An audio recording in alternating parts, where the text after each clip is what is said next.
Vamos exaltar Jesus alto, mais alto nessa noite. Vamos, Lagoinha, é uma noite fria, mas pode ser uma noite de avivamento. Tem gente cansado da última semana, mas tem gente pronto para viver a melhor semana da sua vida. Tem gente que veio só assistir, mas tem gente que veio para queimar com Ele nessa noite. Tem gente que está aqui distraído, mas tem gente posicionada em Deus e vai viver milagre. Vamos, será que alguém pode fazer barulho? Glória a Deus! Glória a Deus! Tem algum incendiário aqui nessa noite? Tem alguém apaixonado aqui por Jesus nessa noite?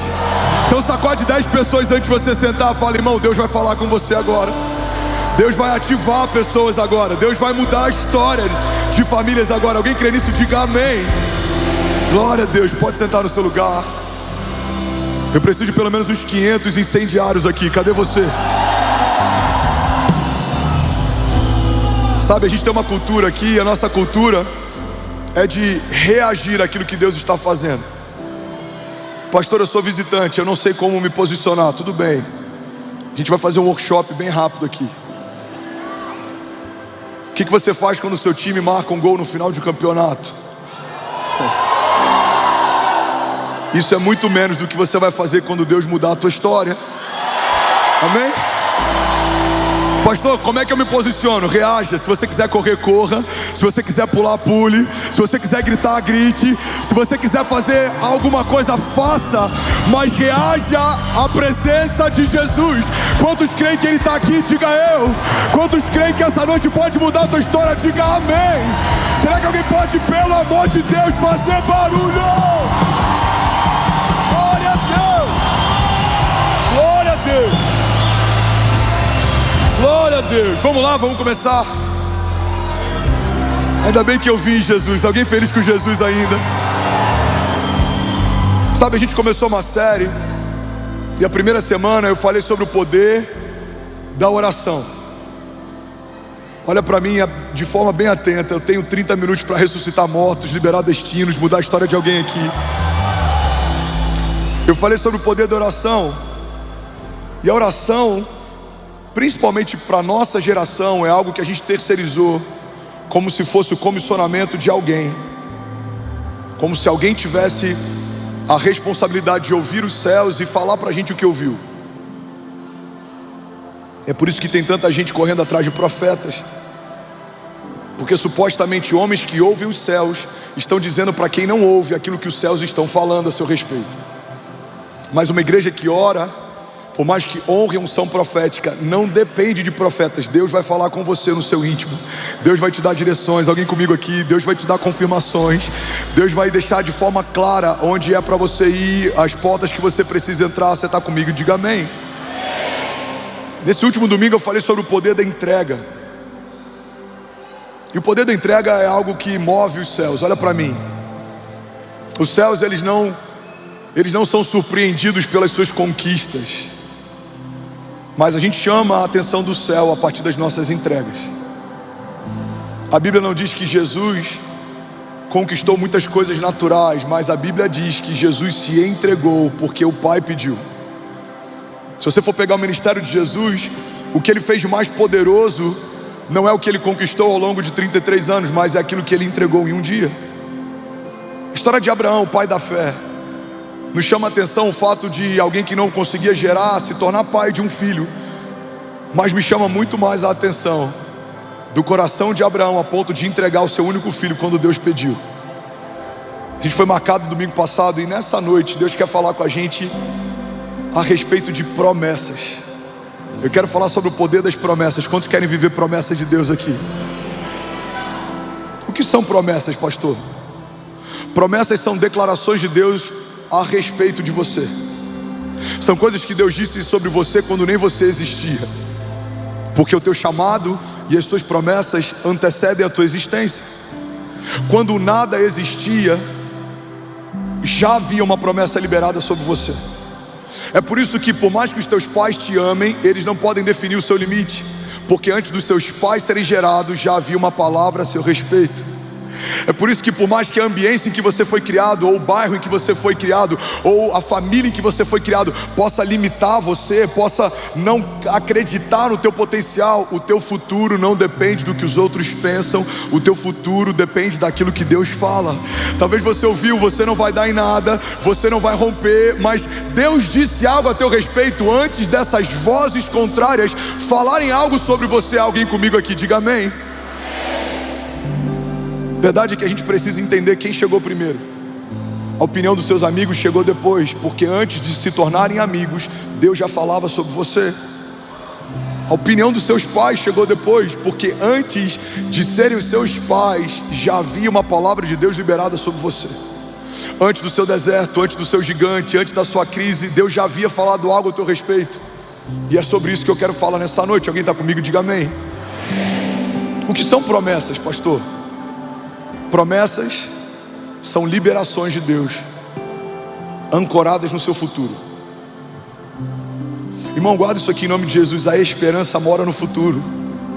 A esperança não mora no passado, porque o passado é um tempo que não existe mais. A esperança, Maurício, não existe no presente, porque presente é o que está acontecendo agora, mas futuro é aquilo que está me aguardando. Quando Deus fez uma promessa, Ele estabeleceu essa promessa no meu futuro, e essa promessa só está me esperando chegar. Tem pessoas que estão lutando contra a vontade de Deus, estão tentando com a sua força, mas Deus está dizendo para alguém aqui: se você parar de tentar na força do teu braço e deixar eu te conduzir, aquilo que eu te prometi no passado vai acontecer no futuro. Aquilo que os seus olhos não viram, aquilo que os seus ouvidos não ouviram, aquilo que não penetrou no teu coração, para você é algo que vai acontecer. No céu é algo que já aconteceu. Alguém pode celebrar Jesus aqui nessa noite? Aleluia. O que são promessas? Promessas são palavras de Deus liberadas sobre você, que já são reais para Ele, mas você precisa se posicionar para que se tornem reais para você. Pastor, todo mundo que ouviu uma promessa de Deus vai viver? Não, na verdade, tem mais pessoas que não vão viver as promessas do que pessoas que estão vivendo as promessas. Mas não é porque Deus não quer que você viva. Quando Ele te prometeu, Ele prometeu com o desejo de você experimentar o que Ele preparou. Mas é porque muitas vezes a gente sabota o nosso destino profético. Muitas vezes a gente tenta na força do nosso braço ou do nosso jeito, mas a palavra de Deus nos ensina: os caminhos dele são mais altos que os meus, os pensamentos dele são maiores que os meus, a vontade dele é boa, agradável e perfeita. Então você vai sair daqui nessa noite com uma expectativa única de viver cada promessa que Deus te fez. Levante suas mãos e declare com autoridade: diga: as promessas de Deus vão se cumprir em nome de Jesus. Você crê nisso? Números 23 diz assim: Deus não é homem para que minta, nem filho do homem para que se arrependa. Acaso Ele fala e deixa de agir? Acaso Ele promete e deixa de cumprir? Irmão, guarda isso aqui com carinho, porque se você entender isso aqui, muita coisa pode romper a partir de hoje na tua família. Os nossos inimigos muitas vezes acreditam nas nossas promessas mais do que nós mesmos. E eu vou te dar exemplos bíblicos para você entender essa realidade. Quando Faraó manda assassinar todos os meninos de uma geração, é porque ele acreditava que o libertador estava sendo gerado naquela geração. O inferno sempre ele tenta cessar uma revolução antes dela começar. Se Faraó não acreditasse que de fato um libertador estava sendo levantado, ele não assassinaria uma geração inteira. Mas ele sabia que aquilo que havia sido prometido por Deus se cumpriria, e por isso ele tentou impedir antes de se cumprir. Foi assim com Jesus. A Bíblia diz que mandaram matar todas as crianças. Jesus ele precisou ir para um outro lugar para que ele não fosse assassinado também. E por que mandaram matar todas as crianças de uma geração? Porque se ouviu uma boa nova: um libertador está sendo gerado nesse tempo, e ele vem enviado por Deus em favor do seu povo. Sabe, a gente vê isso na história de José. José não foi vendido pelos irmãos até que recebeu um sonho de Deus. Quando o inferno recebe a notícia de que Deus deu um sonho para José, o inferno usa os seus irmãos para tentarem sabotar o destino profético de José. Irmão, guarda isso com muito carinho e ouve com muita atenção. Todas as vezes que você despertar para o seu destino profético e para as suas promessas, também serão despertados os seus inimigos e opositores. Mas isso é um bom sinal, porque o inferno só milita contra aquele que acordou para o seu destino. Quando você entender o sonho que Deus tem para você, não se assuste se pessoas ao teu redor tentarem te vender, mas também não tenha medo. Eles estão te empurrando para um lugar distante, mas estão te aproximando do seu destino profético. José foi vendido pelos irmãos. Talvez aos olhos dos irmãos eles pensaram: agora esse sonhador não vai mais sonhar. Mas o que eles não sabiam é que o cativeiro e a prisão e as correntes e as cadeias levaram José para mais perto do palácio. Um dia ele recebe um sonho de Deus, no dia seguinte ele dorme escravo, mas anos depois ele dorme como escravo num dia, e no dia seguinte se levanta como governador. Deus é aquele que pode mudar a tua história em um dia. Ele pode fazer para a sua família em uma semana o que você não faria sozinho em meses, porque tudo que Deus precisa é do seu posicionamento a partir das suas promessas. Alguém está comigo aqui? Diga amém. Tentaram matar José antes do sonho se tornar real. Tentaram matar Jesus antes dos Messias se revelar. Tentaram matar Moisés antes do libertador tirar o povo do Egito. Tentaram parar você antes de você casar, antes de você dar um passo de fé para abrir a tua primeira empresa. Talvez tentaram parar você antes de vir para o culto essa noite. Quem sabe vão tentar parar você na segunda-feira, quando você estiver empoderado e cheio de expectativa para o novo de Deus. Irmão, guarda isso aqui: o inferno faz muito bem o trabalho dele. A igreja que não pode fazer mal o trabalho dela. O papel do inferno sempre é desanimar, distrair e frustrar.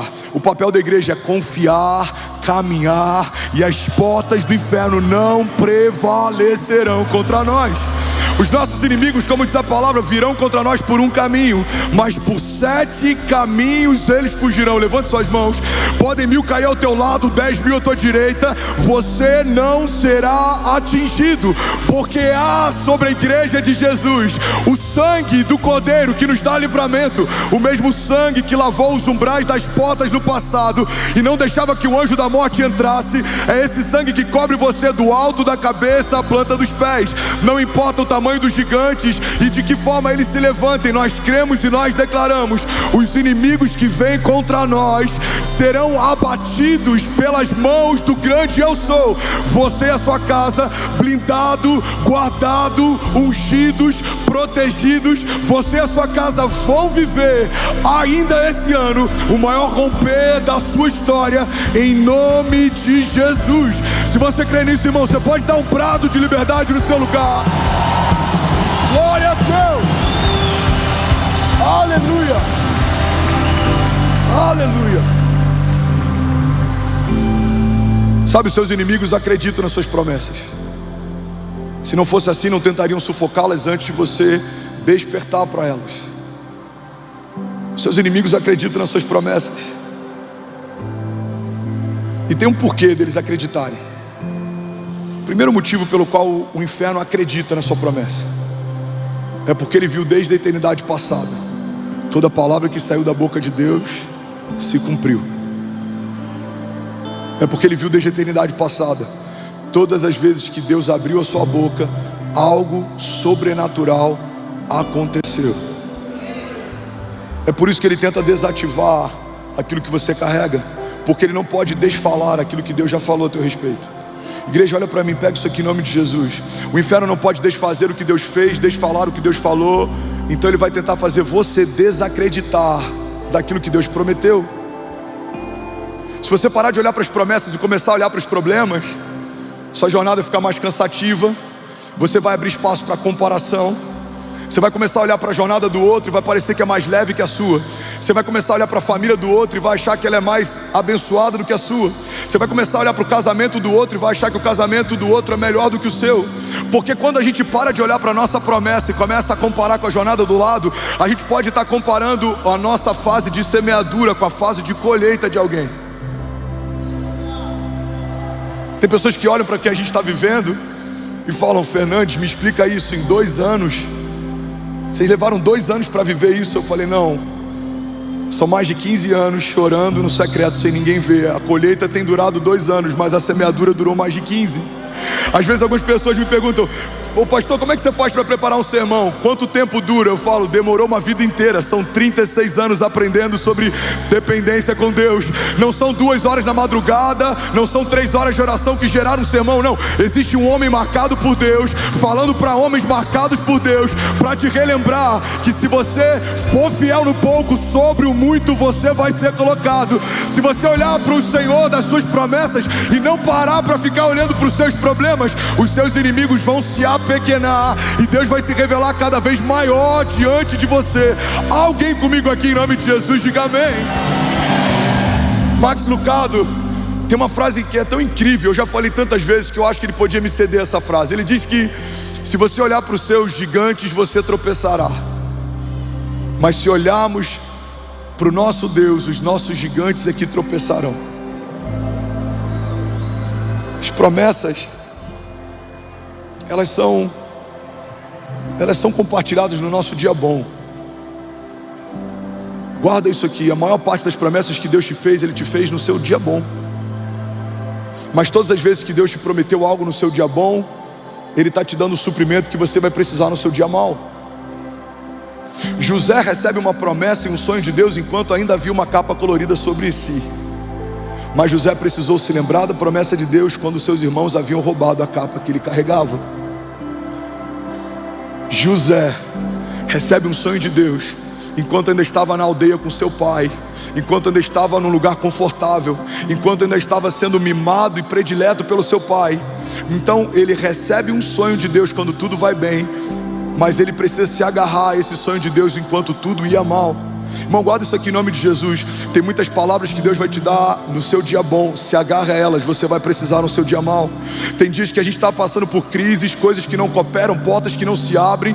Às vezes parece que é só com a gente, as coisas não fluem, as coisas não acontecem. A gente está prestes a viver algo e aí desmorona. A gente está prestes a fechar um contrato e é cancelado. A gente está prestes a conseguir algo e aí escorre pelas mãos. Irmão, nesse dia é o momento que você precisa trazer à memória o que te dá esperança. O salmista, ele diz: eu elevo meus olhos aos montes, de onde vem o meu socorro? O meu socorro vem do Senhor, que fez os céus e a terra. Então levante suas mãos e declare isso. Diga: Pai, cada promessa que o Senhor me fez, diga, vai me sustentar no meu dia mau. Eu elevo meus olhos aos montes e eu sei de onde vem o meu socorro. Vamos lá, Goiânia Alphaville, declaro com autoridade. Diga: o meu socorro vem do Senhor, que fez os céus e a terra. Diga: eu não estou sozinho, eu não fui esquecido. E mesmo que eu ande por um vale de sombras e morte, mal nenhum eu temerei, porque o Senhor está comigo. A sua vara e o seu cajado me consolam. Diga: eu posso todas as coisas naquele que me fortalece. E eu vou viver ainda esse ano o maior romper de milagres, sinais e maravilhas da minha história, em nome de Jesus. Se você crê nisso, irmão, você pode celebrar Jesus no seu lugar. Vamos, será que alguém pode fazer barulho? Aleluia! Vamos lá, Goiânia, se for pra ele, você pode fazer melhor. Santo! Será que alguém pode dizer: ainda bem que eu vim, Jesus? Irmão, isso é tão poderoso que nem Jesus abriu mão desse recurso. A Bíblia diz que Jesus foi batizado. Rafa, pega isso aqui, Dani. Jesus foi batizado 30 anos, até o dia que ele foi mergulhado nas águas, Pedro, e recebeu uma porção do Espírito. E a Bíblia diz que assim que ele é batizado, uma voz dos céus diz: esse é o meu filho, em quem eu tenho o meu prazer. Jesus então é levado pelo Espírito para o deserto. E a primeira tentação de Jesus no deserto é ouvir do próprio Satanás a seguinte indagação: se você é o Filho de Deus, transforma essas pedras em pão. Irmão, 40 dias antes, Deus deu para Jesus a palavra que ele precisaria 40 dias depois. Antes da provação, Deus relembra ele: ei, você é o meu filho, em quem eu tenho o meu prazer. 40 dias depois ele é tentado por Satanás e a pergunta é: você é o filho de Deus? Irmão, eu lembro que alguns meses atrás, era um culto das 17 horas no Auditório 2. Eu estava angustiado, meu coração estava apertado. Eu subi para pregar, faltava 1 minuto e pouco, 2 minutos de louvor. E eu fiz uma oração, eu já compartilhei isso com vocês aqui, talvez alguns lembrem. Eu falei: Jesus, usa alguém do meu staff para me dar um abraço. Move algum dos pastores, um voluntário, qualquer um. Eu só queria um abraço antes de subir. E eu estou de olhos fechados. Daqui a pouco eu abro os olhos, faltam 30 segundos. E eu peço de novo: Jesus, usa alguém para me abraçar. E daqui a pouco alguém da produção bate no meu ombro e fala: pastor, está na hora de você subir. E eu subo, e eu prego. E quando eu acabo o culto, eu entro na minha sala. Vem o Samuel Wagner e fala: pastor, ontem, 3 e pouca, 4 da manhã, Deus me acordou para orar por você. E Deus me deu algumas palavras para liberar sobre você. Eu posso? Eu falei: claro, mano. Ele falou: mas antes eu preciso fazer algo que Deus me pediu para fazer. Eu posso te dar um abraço? E aí eu comecei a chorar, eu falei: pode. E aí ele me abraçou e ele falou: Deus mandou te dizer que esse é o abraço dele para você. Irmão, pega isso aqui em nome de Jesus. Domingo 5 da tarde eu peço um abraço. Sábado 3:30 da manhã Deus manda alguém me abraçar. Tem necessidades que você nem sabe que tem, mas Deus já mandou a provisão ao seu encontro antes da necessidade chegar. Vamos, levanta suas mãos, recebe isso aqui em nome de Jesus.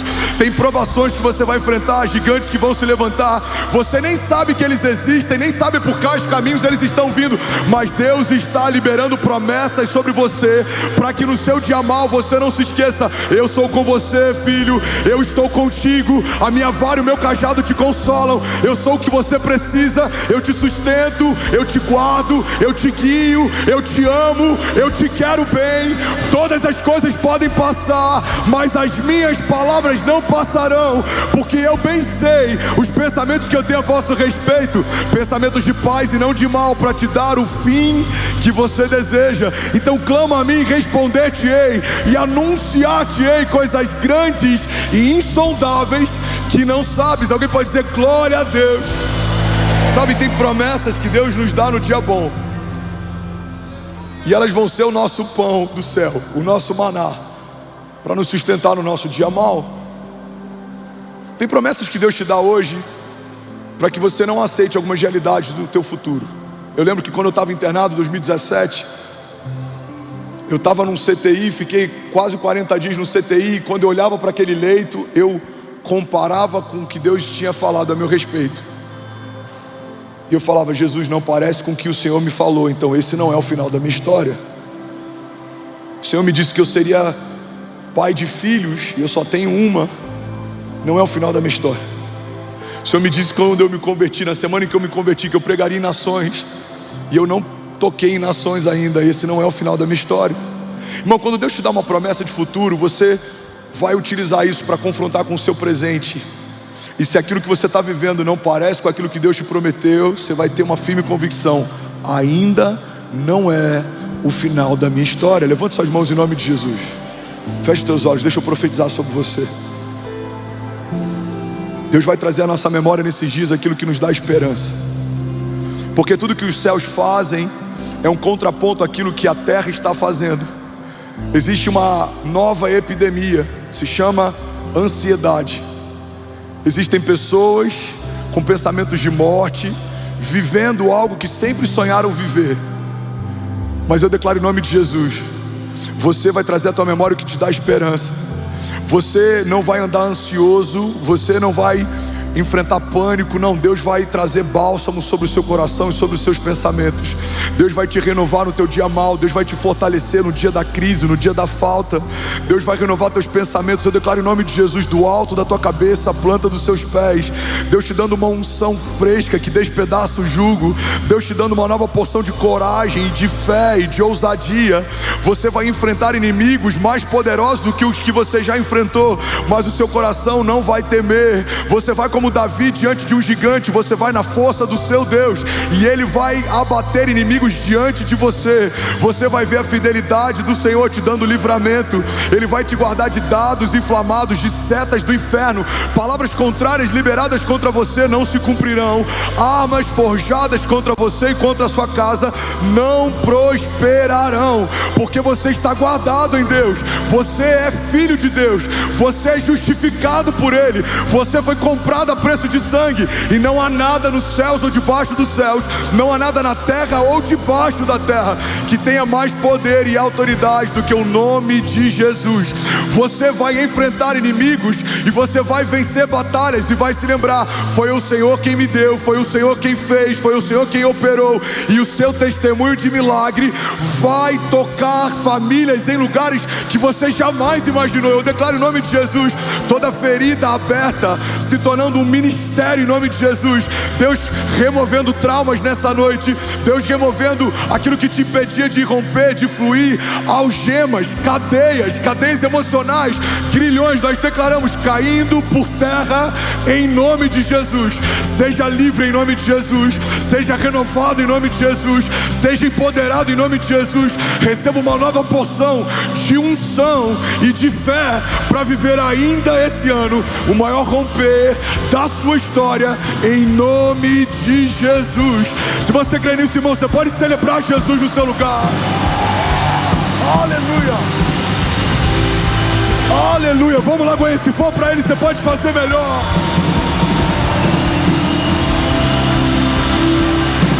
Aleluia. Sabe, a Bíblia fala sobre um homem, baixa um pouquinho o volume da banda, fala sobre um homem que ele era endemoniado. Você já ouviu essa história do endemoniado gadareno? Ele se cortava, ele se feria, muitos homens não conseguiam pará-lo quando ele estava possesso. Mas a Bíblia diz que ele tem um encontro com Jesus. Olha para mim. Aquele homem tem um encontro com Jesus, e depois que esse encontro acontece, a Bíblia diz que ele toca uma decápolis com o seu testemunho. Pastor, o que é uma decápolis? É um termo utilizado pelos romanos na época, que falava a respeito de um conjunto com 10 cidades. Então, um homem endemoniado, que se feria com pedras, que dormia em cemitérios, depois de um encontro com Jesus, toca mais de 10 cidades com seu testemunho. Irmão, eu acredito que a fúria do inferno sobre esse homem era proporcional às promessas que Deus tinha para ele. Porque você vê a mesma intensidade do pecado dele se torna a intensidade do chamado dele. A mesma forma como ele é ferido e afligido é a forma como ele é usado e empoderado. Eu acredito, até os ossos, que quanto maior a visão que Deus tem para nós, maior é a resistência que a gente enfrenta do inferno.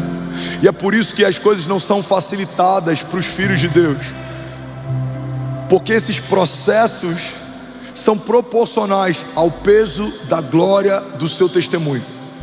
Tem famílias que estão me ouvindo aqui, talvez por anos você orou pelo seu marido, mas se hoje ele está sentado do seu lado, acredite, você está vivendo algo que só o próprio Deus poderia fazer. Tem um dos empresários da nossa igreja, o Ricardo, e por 10 anos ele ia para o bar e deixava a mulher na igreja.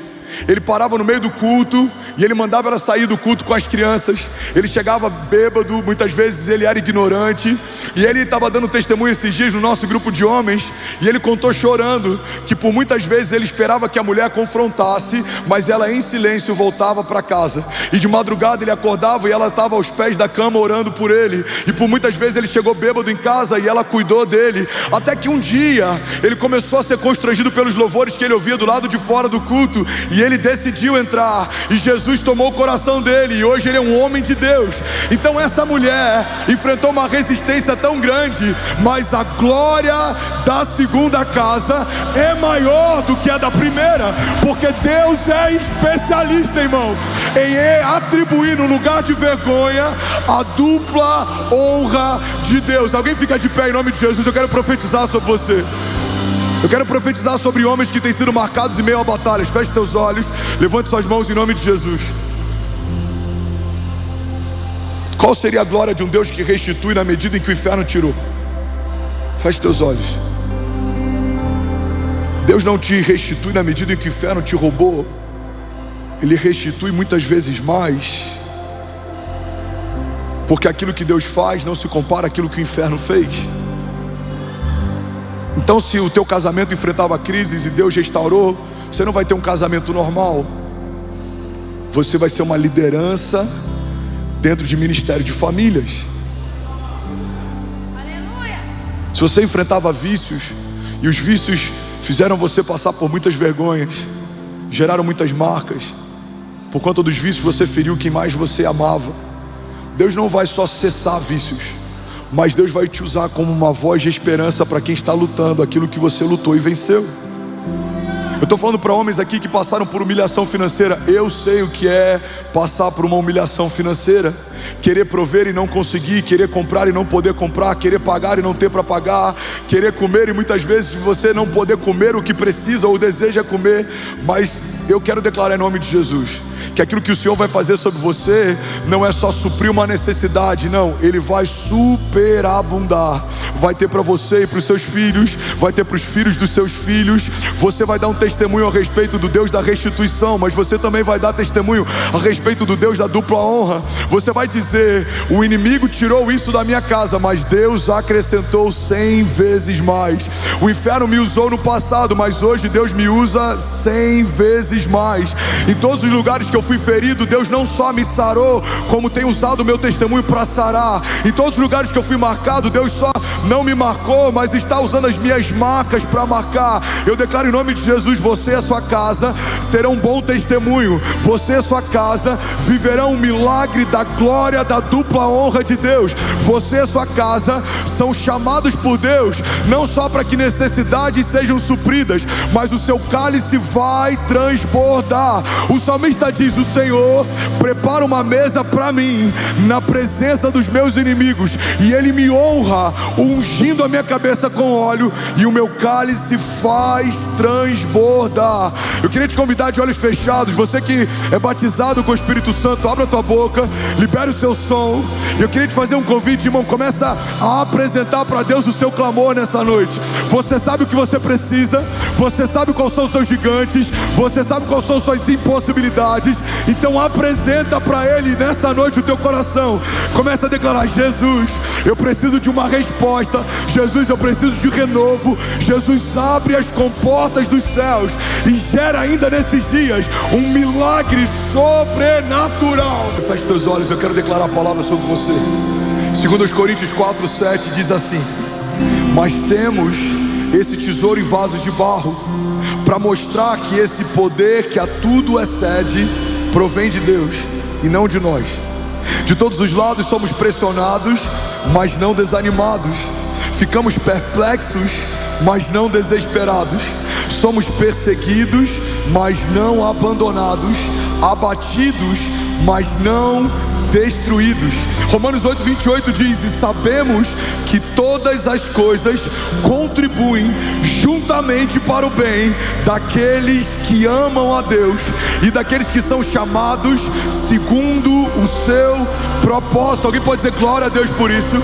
Romanos 5:3 diz: também nos gloriamos nas tribulações, porque sabemos que a tribulação produz perseverança, e a perseverança produz um caráter aprovado, e o caráter aprovado produz esperança, e a esperança não nos decepciona, porque Deus derramou o seu amor em nossos corações por meio do Espírito Santo que Ele nos concedeu. Isaías 40:28 diz assim: será que você não sabe? Nunca ouviu falar? O Senhor é o Deus eterno e o Criador de toda a terra. Ele não se cansa nem fica exausto, e a sua sabedoria é insondável. Ele fortalece ao cansado e dá grande vigor ao que está sem forças. Porque até os jovens se cansam e ficam exaustos, e até os moços tropeçam e caem, mas aqueles que esperam no Senhor, vamos, levante suas mãos em nome de Jesus. Mas aqueles que esperam no Senhor renovam suas forças, voam bem alto como águias, eles correm e não ficam exaustos, eles andam e não se cansam. Será que você pode dizer glória a Deus por isso? Aleluia! Fala para quem está do seu lado: a dupla honra de Deus é real e está disponível. Fala para quem está do outro lado: a dupla honra de Deus é real e está disponível.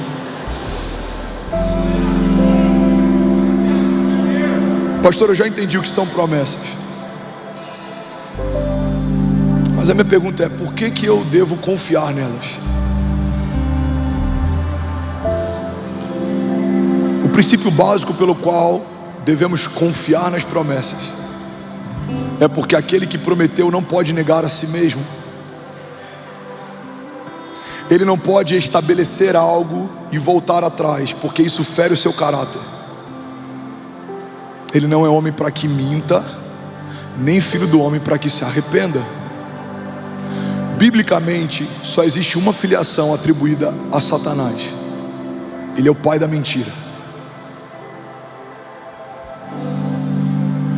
Mas existem muitas filiações atribuídas a Deus. Uma delas, por exemplo, que me pega muito, é que ele é o pai da eternidade. Ele não foi inserido na história, a história nasceu dele. Ele não apareceu na linha do tempo, o tempo saiu de dentro dele. Porque se assim não fosse, ele seria chamado de criador da eternidade. Você pode criar algo que não necessariamente saiu de você. Homens criaram carros, tecnologia, coisas que a gente utiliza, mas a paternidade precisa necessariamente sair de dentro para fora.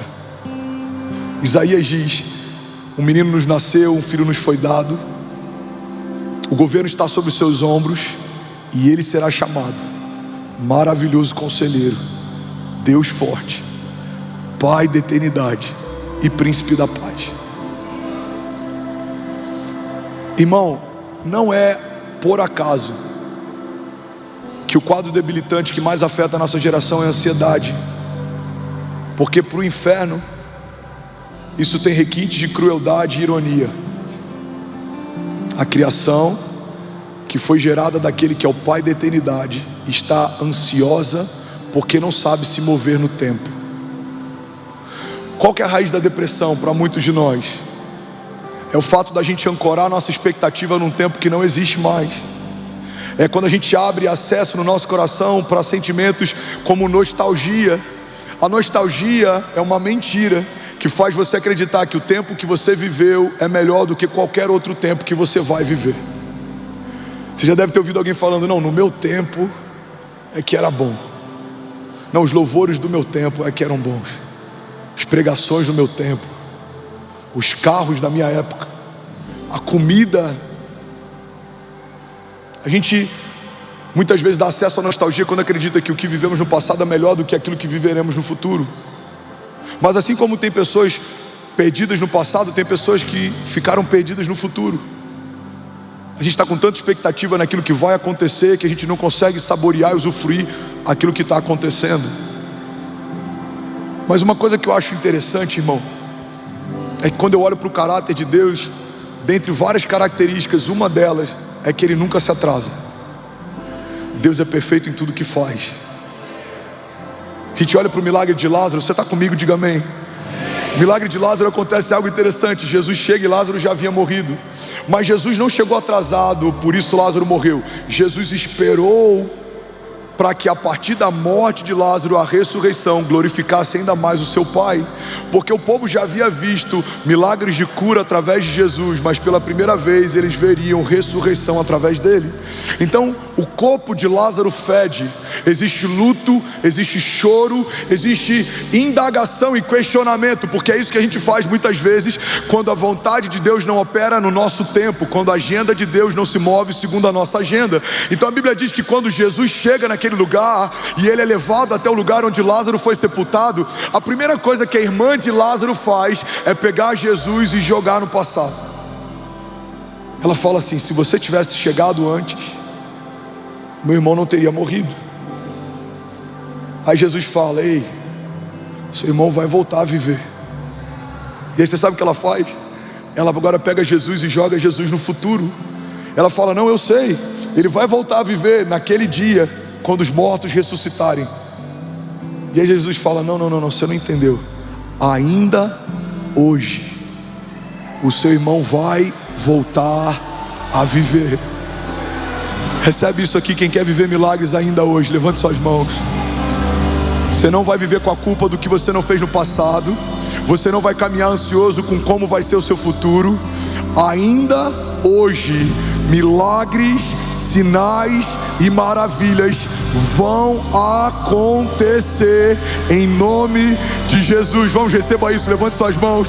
Você vai começar a sua semana. Talvez você tenha alguns desafios na segunda-feira, e quando o seu coração ficar ansioso, preocupado com como vai ser, ou se vier um sentimento de culpa por algo que você não fez, você vai levantar os seus olhos aos montes e você vai declarar: ainda hoje algo sobrenatural vai acontecer. Vamos, igreja, levante suas mãos, declare comigo e diga: eu creio que ainda hoje, vamos, diga: ainda hoje algo sobrenatural vai acontecer. Você pode dar um brado de liberdade no seu lugar. Aleluia, glória a Deus, aleluia. Porque eu devo confiar nas promessas de Deus?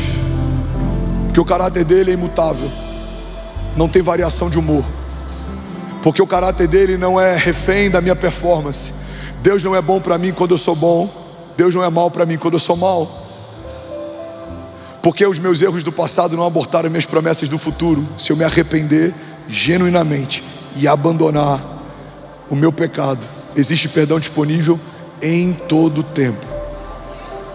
Porque ele não é alguém que gera expectativas que não tem intenção de suprir. Porque ele não perde tempo falando sobre algo que não vai fazer. Porque eu devo confiar nas promessas? Porque Deus é bom e ninguém pode dar o que não tem. O inferno gera doenças e tumores porque é isso que eles têm para dar. Mas dos céus vem livramento, cura e milagres, porque é isso que os céus carregam. Da parte dos nossos inimigos tem palavras contrárias, armas forjadas contra nós, retaliações, crises, porque é isso que os nossos inimigos têm para dar. Mas da parte de Deus tem livramento, escape, esperança, palavras de consolo, bom ânimo, porque é isso que os céus carregam. A verdade, irmão, é que à medida que eu conheço mais o caráter de Jesus, eu sei cada vez mais o que esperar dele. Porque eu devo confiar nas promessas, pastor? Porque aquele que prometeu para você, por não ter ninguém superior a si mesmo para jurar, jurou por si mesmo. Olha o que a palavra de Deus diz, irmão. Hebreus 6,13. Pois quando Deus fez a promessa a Abraão, visto que não tinha ninguém superior por quem jurar, jurou por si mesmo, dizendo: certamente te abençoarei e te multiplicarei. Alguém pode dizer glória a Deus por isso? Porque eu devo acreditar nas promessas, porque o caráter de Deus é imutável. Hebreus 13:8. Jesus Cristo é o mesmo ontem, hoje e para sempre. Por que eu devo acreditar nas promessas, pastor? Porque ele é incansável. Isaías 40:28. Será que você não sabe, nunca ouviu falar? O Senhor é o Deus eterno, Criador de toda a terra. Ele não se cansa, nem fica exausto. Por que eu devo confiar, pastor, nas promessas que Deus me fez? Porque ele é atemporal. Apocalipse 22:13. Eu sou o alfa e o ômega. Eu sou o primeiro e o último. Eu sou o princípio e o fim. Porque ele é o nosso refúgio. Salmos 9:9 diz: o Senhor é refúgio para os oprimidos. Ele é uma torre segura na hora da adversidade. E os que conhecem o seu nome confiam em ti, pois tu, Senhor, jamais abandona os que te buscam. Salmos 16:8. Eu sempre tenho o Senhor adiante de mim, e com ele à minha direita jamais serei abalado. Josué 1:9. Não fui eu que lhe ordenei? Seja forte e corajoso. Não se apavore nem desanime, pois o Senhor, o seu Deus, estará com você por onde você andar. Alguém pode dizer glória a Deus por isso?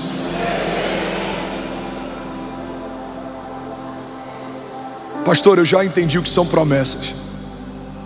Eu já entendi por que eu devo confiar nelas. Agora a pergunta final, para a gente terminar esse culto: como me posicionar para vivê-las? Porque se promessa é algo tão bom, por que nem todo mundo está vivendo? Se promessa é algo tão poderoso, por que nem todo mundo está experimentando? Sabe, um dos posicionamentos mais importantes que você precisa ter para viver as promessas de Deus é você não se mover pela aprovação dos homens. Porque se os heróis da fé esperassem que todos ao seu redor concordassem com as suas promessas, nenhum deles estaria compondo a galeria dos heróis da fé. Se Noé esperasse a concordância de quem o cercava, a arca jamais teria sido construída. Se Moisés esperasse a concordância de quem o cercava, jamais teria se levantado como libertador do seu povo. Irmão, a história de José, não houve concordância nem dos seus próprios irmãos. Venderam como escravo, porque não satisfeitos em matar o seu irmão, ainda desejaram obter lucro através da sua venda. A história de Davi fala a respeito de um homem que, quando o profeta foi até a casa do seu pai para escolher um dos seus filhos para ungir rei, o seu pai chamou a todos os irmãos, menos a ele. Mas quando o profeta chega lá, ele fala: aquele a quem eu vim ungir não está aqui, mandem chamar. Se dependesse da lista que o pai de Davi fez, Davi não seria ungido naquele dia. Se dependesse dos amigos de Pedro, jamais teria sido chamado para ser o apóstolo de uma nova aliança e uma pedra fundamental dentro de uma igreja primitiva. Pedro, na noite em que foi chamado, era um pescador frustrado. Sua empresa de pesca estava em crise, as suas redes estavam vazias. Irmão, se dependesse da aprovação daqueles que me conhecem, eu jamais teria sido alistado por Deus para liderar um avivamento, porque eles sabem de onde eu vim e quem eu era. Mas o que a gente precisa entender é que quando Deus prometeu algo para você, você ainda não tinha sido deformado pelo pecado e pelas circunstâncias. Deus te viu quando ninguém via. Deus te viu na sua essência. Deus te viu quando você era imagem e semelhança de quem Ele é. Então Ele prometeu algo para você. E o que eu preciso fazer para viver o cumprimento das promessas? Você precisa voltar para esse lugar de origem. Você precisa voltar para esse lugar onde o pecado não te deforma, onde a opinião dos outros não te move, onde aquilo que pensam sobre você não te importa, onde aquilo que falam a teu respeito não te interessa, onde só a voz de Deus tem espaço no teu coração. Porque quando a gente está nesse lugar, a multidão vai dizer não vai, mas se Deus está dizendo vai, você vai com ousadia. A multidão vai dizer não vai acontecer, mas se Deus te prometeu, você sabe, já aconteceu. A multidão vai dizer não tem como, mas Deus vai te lembrar: filho, você tem o que precisa, a minha palavra te basta. Vai, não olha para o lado, vai, não desanime, vai, não peques mais, porque Deus é poderoso para cumprir aquilo que Ele te prometeu. Ele não é homem para que minta, nem filho do homem para que se arrependa. Mas você precisa escolher se o que vai te mover na tua jornada é a aprovação dos homens ou é uma palavra de Deus. Igreja, olha para mim. Tem amigos que te conhecem há meses, anos, mas uma palavra deles tem tido mais peso na sua decisão do que uma promessa de Deus que te conhece desde a eternidade passada. Talvez você vai sair daqui cheio de fé e uma palavra contrária na tua semana vai tentar roubar de você essa firme convicção.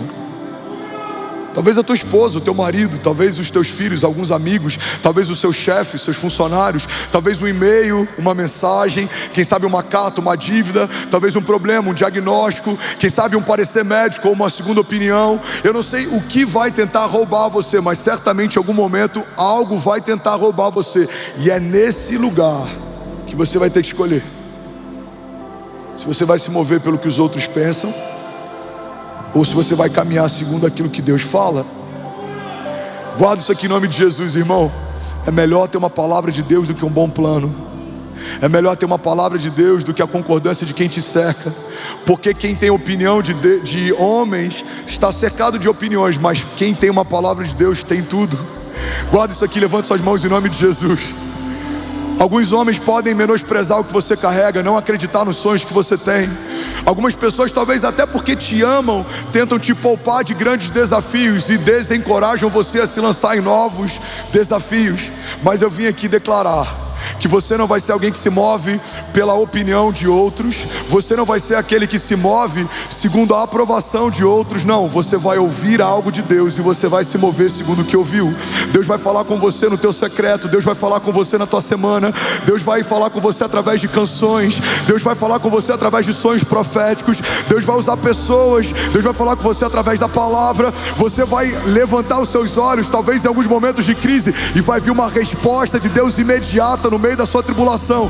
Você não vai andar em falta. Você vai experimentar o pão que vem do céu no meio dos desertos. Você vai caminhar e não vai se cansar. Você vai correr e não vai desanimar. Eu profetizo em nome de Jesus, Deus te dando uma unção fresca. Você vai caminhar segundo uma palavra de Deus, e à medida que você coloca os pés, Deus constrói o chão. À medida que você sai do barco, você vai andar com Ele sobre as águas, e você vai entender que é melhor ser Pedro voltando molhado de volta para o barco do que ser qualquer um dos discípulos que secos ficaram assistindo aquele milagre naquele dia. Você vai enfrentar leões, espada, fogo, deserto, mas eles não vão te ferir. O inferno não vai te parar. Eu declaro em nome de Jesus, Deus fortalecendo você, Deus renovando você, Deus esticando você. Você vai se tornar mais forte do que era no início da jornada.